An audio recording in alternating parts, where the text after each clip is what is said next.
नमस्कार, मैं हूं आपके साथ मोनिका गुप्ता और आप देख रहे हैं मेट्रो सिटी बुलेटिन की शुरुआत करेंगे खास खबरों के साथ। आय से अधिक संपत्ति मामले में ओपी चौटाला को सीबीआई कोर्ट ने 4 साल की सजा, 5 लाख का जुर्माना यहां पर उनके खिलाफ लगाया गया है। वहीं सीबीआई कोर्ट के वकील ने कहा कि 50 लाख में से 5 लाख रुपए सीबीआई को देने होंगे, ऐसा न करने पर और 6 महीने की सजा बढ़ाई जाएगी। तो वहीं अभय चौटाला ने मामले में बोलते हुए कहा कि वो हाई कोर्ट में अपील करेंगे। ये तस्वीर उस दौरान की जब कोर्ट में पहुंचे। 50 लाख रुपए फाइन में से 5 लाख रुपए सीबीआई को दिए जाएंगे और अगर फाइन नहीं पे करते तो 6 महीने की सजा कोर्ट मिलेगी और 4 प्रॉपर्टीज अटैच हो गई है। कौन कौन सी प्रॉपर्टीज है? हैली रोड पे है, पसोला फार्म हाउस है, जनप्रतिनिधि गुड़गावा और एक पंचकुला। और कोई जो उनकी तरफ से कुछ मांग की गई हो इसमें? उनकी तरफ से एक ही मांग कही गई कि 10 दिन का हमारे को टाइम दे दिया जाए मेडिकल ट्रीटमेंट के लिए। कोर्ट ने कह दिया कि जो भी मेडिकल ट्रीटमेंट लेना है वो आप जेल में लीजिए। अब लीगली सारी ट्रीटमेंट है, अभी क्या ऑर्डर पूरा आएगा इस फैसले के तहत हाई कोर्ट जाएंगे। हमें पूरी उम्मीद है कि हाई कोर्ट में हमें पूरा न्याय मिलेगा।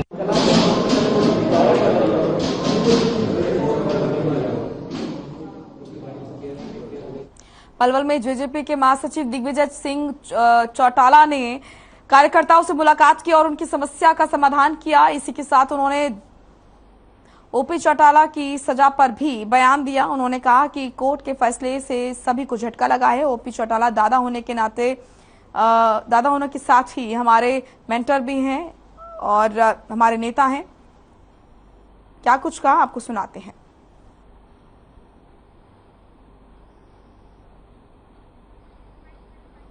अभी बात से, इस वाकये से, उनकी सजा से हम सब बहुत दुखी हैं, अत्यंत दुखी भी हैं और उनके चाहने वालों की तरह इससे कहीं ना कहीं प्रदेश के प्रत्येक व्यक्ति को और हमें स्वयं को भी बहुत बड़ा झटका लगा है। मेरे दादा होने के नाते ही नहीं, हमारे आइडल होने के नाते, हमारे नेता होने के नाते, प्रदेश के सर्वमान्य नेता होने के नाते ये बड़ी दुख की घड़ी है आज का जो फैसला कोर्ट ने पाया।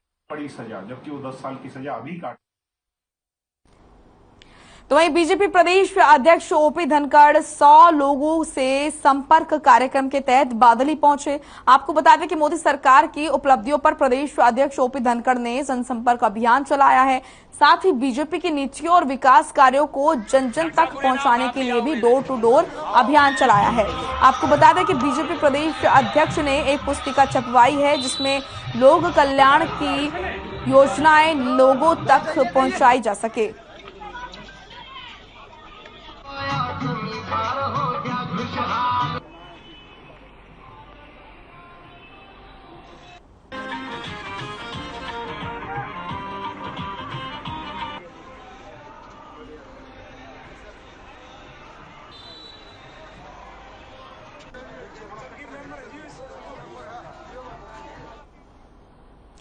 फरीदाबाद में एक पेट्रोल पंप पर पेट्रोल में पानी की मिलावट का मामला सामने आया है। जी हां, इस बात का खुलासा उस वक्त हुआ जब ग्रेटर फरीदाबाद में एक पुलिसकर्मी गाड़ी में पेट्रोल डलवाने गया। उसने पेट्रोल तो डलवा लिया लेकिन गाड़ी बंद हो गई। गाड़ी के बंद होने की वजह जानने के लिए जब पुलिसकर्मी ने मैकेनिक को बुलाया तो पता चला कि पेट्रोल के साथ साथ काफी मात्रा में पानी भी मौजूद है। इस पूरे मामले की रिकॉर्डिंग पुलिसकर्मी ने अपने फोन से की। इस मामले में जब हमने जिला खाद्य, ये देखिए, ये मेरा गाड़ी नंबर, तो ये तस्वीरें आप देखिए, इस पर संबंधित अधिकारी को सूचित कर सैंपल लिए गए हैं। जैसे ही रिपोर्ट आएगी उसी के आधार पर कार्रवाई की जाएगी। जी हाँ, देखो देखिए, एसआर पेट्रोल पंप के बारे में प्राप्त हुई। इसके उपरांत हमने जो संबंधित सेल्स ऑफिसर है उनसे कांटेक्ट किया और उनको आगे की कार्रवाई के लिए निर्देश दिए। उन्होंने सैंपलिंग कर ली है और सैंपल को जो सरकारी लैब है उसमें भेज दिया गया है। उसके रिजल्ट जो भी आएंगे उसके बाद आगामी कार्रवाई की जाएगी। 3 बार कहते हटाने दो और भेज लो।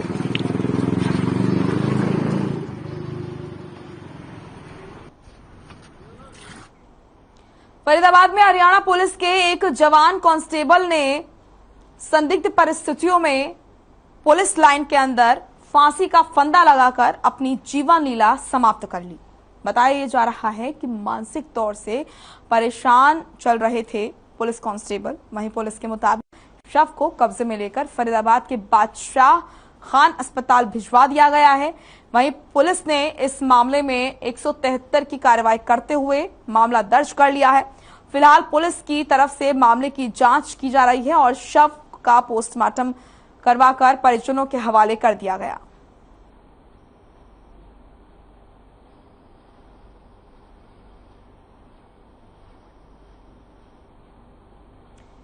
तो कांस्टेबल ने खुदकुशी की। बताया जा रहा है कि मानसिक तौर पर तनाव में था और इसी वजह से कांस्टेबल ने इतना बड़ा कदम उठाया और अपनी जीवन लीला समाप्त कर ली।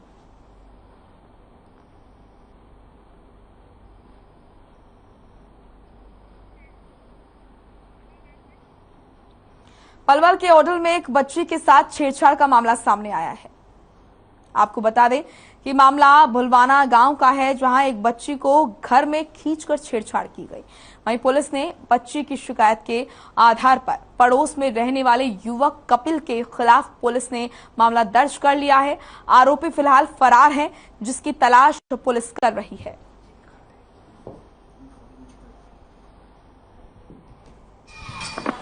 एक बच्ची की पूजन आरोप लगाया। मैं अपने गली में पोल पे लाइट ठीक करा रहे थे, एक लड़का पड़ोसी आया, उसने उसका हाथ पकड़ लिया और उसके साथ छेड़छाड़ की। तो बच्ची के साथ छेड़छाड़ की गई। फिलहाल पुलिस इस पूरे मामले की जांच कर रही है।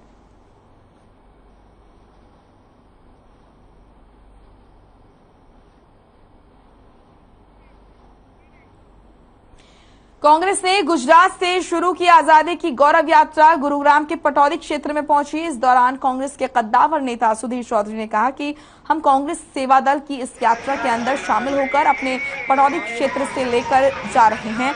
पटौदी में इस यात्रा के पड़ाव के बाद सेवा दल के राष्ट्रीय अध्यक्ष लालजी देसाई ने कहा कि ये आजादी हमें मुफ्त में नहीं मिली है, ये आजादी हमें कुर्बानियों से मिली है। जवाहरलाल नेहरू, सरदार पटेल से लेकर अब्दुल कलाम आजाद से लेकर सुभाष चंद्र बोस, सबने यहाँ पर दशकों तक जेल में इस देश की आजादी के योगदान दिया है। उन शहीदों, उन सपूतों, सन्यासियों को नमन।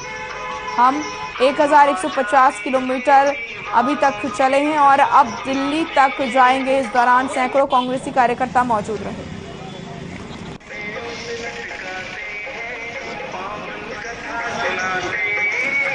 जवाहरलाल नेहरू, सरदार पटेल से लेकर अबुल कलाम आजाद से लेकर हर किसी व्यक्ति, सुभाष चंद्र बोस, सबने दशकों तक इस जेल में इस देश की आजादी के लिए दिया और ऐसे कई सैकड़ों लाखों लोगों ने अपने घर बार छोड़कर देश के लिए लड़े। तो वो सब क्या भीख था।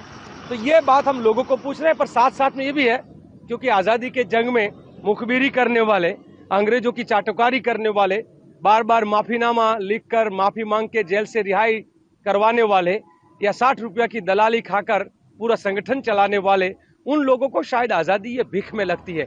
तो दो विचारधारा की बात लोगों के बीच में कर रहे हैं। और सबसे बड़ा सवाल जो ये पूछ रहे हैं कि आजादी का मायना क्या है।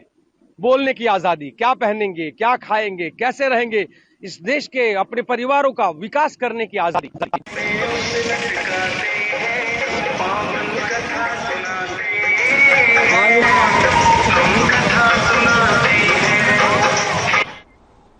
पृथला में गतपुरी टोल हटाओ संघर्ष समिति की तरफ से लगातार टोल पर धरना दिया जा रहा है।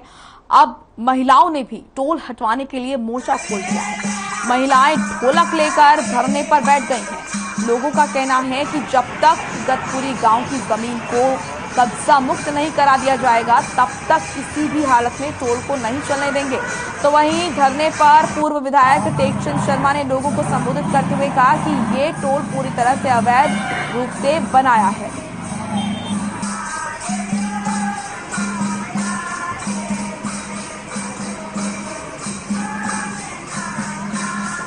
तो ये तस्वीरें आप देख रहे हैं गतपुरी टोल की तस्वीरें, जहां पर महिलाओं ने भी अब मोर्चा संभाल लिया है। ढोलक लेकर पहुंची महिलाएं प्रदर्शन कर रही हैं और लोगों का कहना है कि जब तक जमीन खाली नहीं करा ली जाएगी।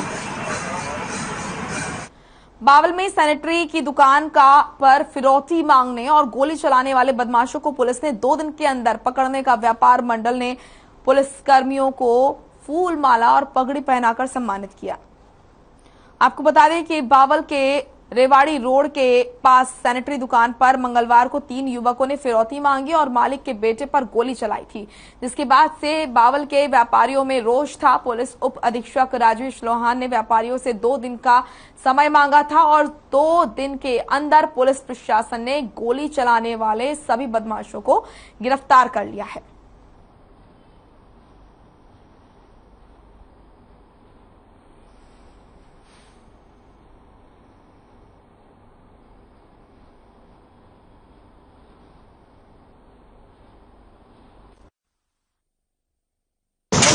पहले जो घटनाक्रम बदमाशों ने की थी सतीश बत्रा जी के यहाँ, उसको लेकर के समाज इकट्ठा हुआ था। उसको गंभीरता से लेते हुए पुलिस प्रशासन को सतर्क और उनकी जिम्मेदारी का ठीक से निर्वहन हो, उस नाते सजग किया था। और पुलिस प्रशासन ने अपनी जिम्मेदारियों का निष्ठा से निर्वहन करते हुए अपराधियों को ढूंढ निकाला और समय से पहले ढूंढ निकाला। सबसे पहले युवाओं को अपने बुजुर्गों का, अपने बड़ों का, उनकी सलाह माननी चाहिए, उनकी इज्जत करनी चाहिए, क्योंकि उनका तजुर्बा है समाज में। उन्होंने कई साल ये समाज के हर रूप को देखा है। आज का युवा मोबाइल में, फेसबुक, सोशल मीडिया से भटक चुका है। उनको मेन रास्ते पर लाना हमारे बुजुर्गों का, समाज का, हम सबका सहयोग साथ बनता है। दूसरी बात, अगर कोई व्यक्ति इस तरह नशा करता है या बेचता है तो तुरंत हमें इतला दें, हम उस पर कानूनी कार्रवाई करते हैं। ब्रेक के बाद स्वागत है, आपका रुख करेंगे खबरों का। खबर पलवल से है, जहां स्किल इंडिया अभियान के अंतर्गत शिक्षा विभाग ने राज्य के कन्या वरिष्ठ माध्यमिक विद्यालय कैंप में वोकेशनल एजुकेशन के छात्रों को beauty and wellness tool kit वितरित किए। इस मौके पर नगराधीश द्विजा ने छात्राओं का उत्साह बढ़ाते हुए कहा कि हरियाणा सरकार ने 10वीं और 12वीं कक्षा के छात्रों को वेबसाइट टूल किट मुहैया करवाई है, जिससे छात्राएं स्किल प्राप्त कर आत्मनिर्भर बन सकती हैं। साथ ही उन्होंने कहा कि शिक्षा विभाग की ये पहल पूरे देश के लिए अनुकरणीय रहेगी, क्योंकि इतने बड़े स्तर पर छात्रों को टूल किट देने वाला हरियाणा देश का पहला राज्य है। धन्यवाद करना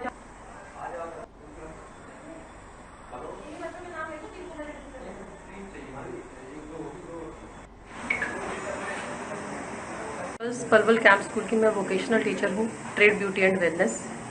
मेरे पास 9th क्लास से लेकर 12th क्लास के बच्चे ब्यूटी का कोर्स सीखते हैं और मैं इन बच्चों को ट्रेन करती हूँ ताकि ये बच्चे आगे जाकर अपना काम कर सके, अपने पैरों पे खड़े हो सके और कुछ ना कुछ अपनी अर्निंग करके अपने पेरेंट्स की हेल्प कर सके। ये जो किट है, इसमें क्या क्या सामान दिया गया है? इस किट में इतना सामान दिया गया है कि बच्चा एक mini parlour as a freelancer काम कर सके, चाहे अपना घर पे छोटा सा सलून लेकर चला सके। बहुत बड़े किट के लिए नहीं कह रही हूँ मैं, लेकिन जितना आज के जो इस आयोजन में जो बच्चों को वोकेशनल ट्रेनिंग के लिए किट डिस्ट्रीब्यूट की गई है, ये बच्चों के लिए एक ट्रेनिंग के लिए एज वेल एज उनके प्रशिक्षण के लिए काफ़ी अच्छा साबित होगा। एंड सरकार द्वारा उठाया ये कदम बच्चों के भविष्य के लिए भी बहुत सही है, क्योंकि इससे बच्चों को एक हैंड्स ऑन ट्रेनिंग करने का मौका मिलेगा। जो प्रोडक्ट्स हैं वो खुद ही यूज़ कर पाएंगे, जितने भी इक्विपमेंट्स उनको प्रोवाइड किए जाएंगे वो अपने घर पे भी उससे ट्रेनिंग कर सकते हैं। एंड उसके बाद वो उसको यूज़ करके एक उनके आर्थिक सहायता के रूप में भी उनके लिए मददगार साबित होगा।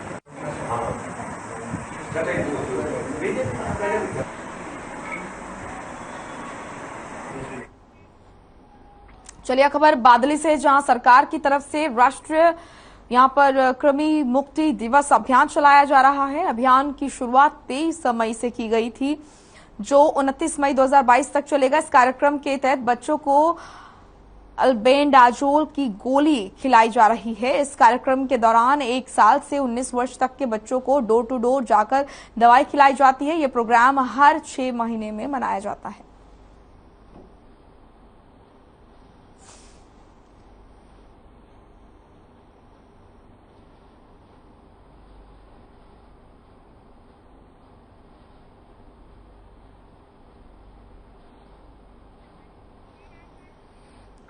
झज्जर में दर्दनाक घटना हो गई।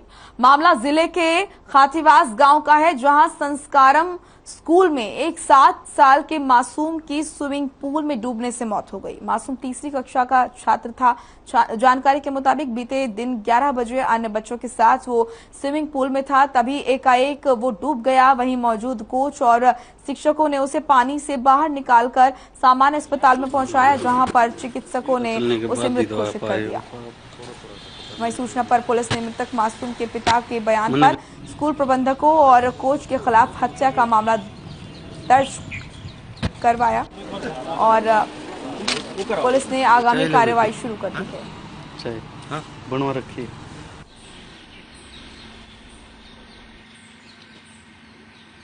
जी बच्चा सुबह स्कूल गया था 7 बजे और ये 2 बहन भाई हैं। मेरे भाई का लड़का है और लड़की है, ठीक है। और ये सभी स्कूलों में स्विमिंग पूल है, सब कुछ है, लेकिन इनकी कोई वो नहीं है सेफ्टी एंड सिक्योरिटी। अभी बच्चा बताओ ऐसे बोल रहे हैं कि डूब गया, कभी बोला गिर गया, कभी बोला फिसल गया, कभी बोला हमें वो ट्यूब से निकल गया, कभी बोला स्टाफ नहीं है, कभी कुछ बोल रहे, कभी कुछ बोल रहे, झूठ पर झूठ बोले जा रहे हैं।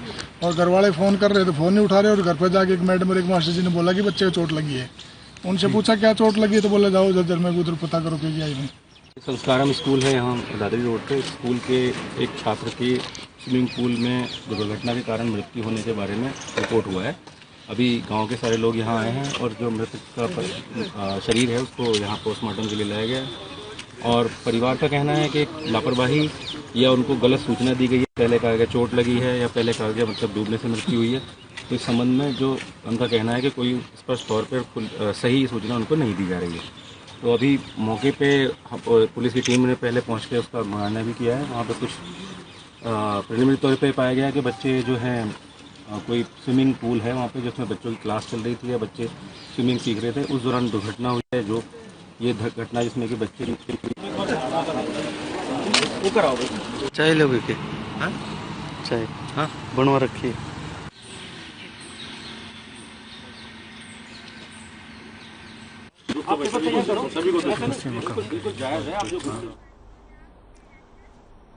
फरीदाबाद में आंधी के साथ हुई बारिश ने मौसम को सुहावना बना दिया। मौसम के बदलते मिजाज ने उमस भरी गर्मी से फरीदाबाद वासियों को राहत दी है और लगातार चिलचिलाती धूप और बढ़ते टेम्परेचर से लोगों को राहत मिली है।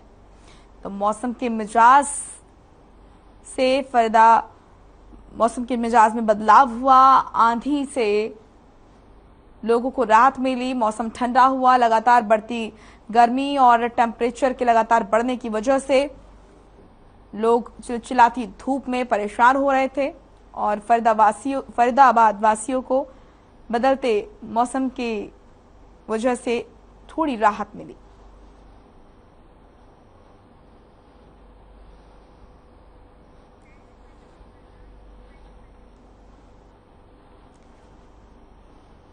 तो गर्मी से फरीदाबाद वासियों को राहत मिली। आपको बता दें कि लगातार चिलचिलाती धूप और बढ़ते टेम्परेचर के बीच आंधी आने से यहां पर मौसम ठंडा हुआ, जिसकी वजह से फरीदाबाद वासियों को राहत मिली है।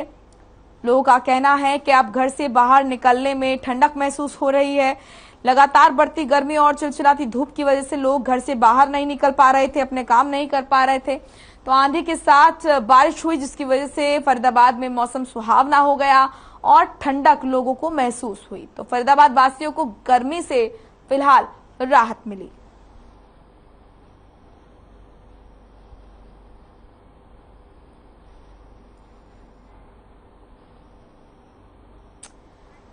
तस्वीरें भी आप देख रहे हैं जहां पर फरीदाबाद में आंधी के साथ बारिश हुई। आपको बता दें कि लगातार चिलचिलाती धूप और लगातार टेम्परेचर जो है वो बढ़ रहा था। इस बीच अचानक आंधी और साथ ही बारिश आने से मौसम में ठंडक आई और फरीदाबाद वासियों को राहत मिली। घरों से बाहर निकलकर अपने काम के लिए जा रहे हैं लोग, क्योंकि चिलचिलाती धूप में लगातार बढ़ते टेम्परेचर के बीच लोग घरों से बाहर नहीं निकल पा रहे थे। हालांकि तस्वीरों में भी आप देख सकते हैं किस तरीके से पेड़ जो हैं उनकी पत्तियां हवा में उड़ रही हैं और आंधी के साथ बारिश भी हुई, जिससे कि फरीदाबाद में मौसम सुहावना हुआ। चलिए एक छोटे से ब्रेक के लिए रुक रहे हैं, फौरन लौटेंगे।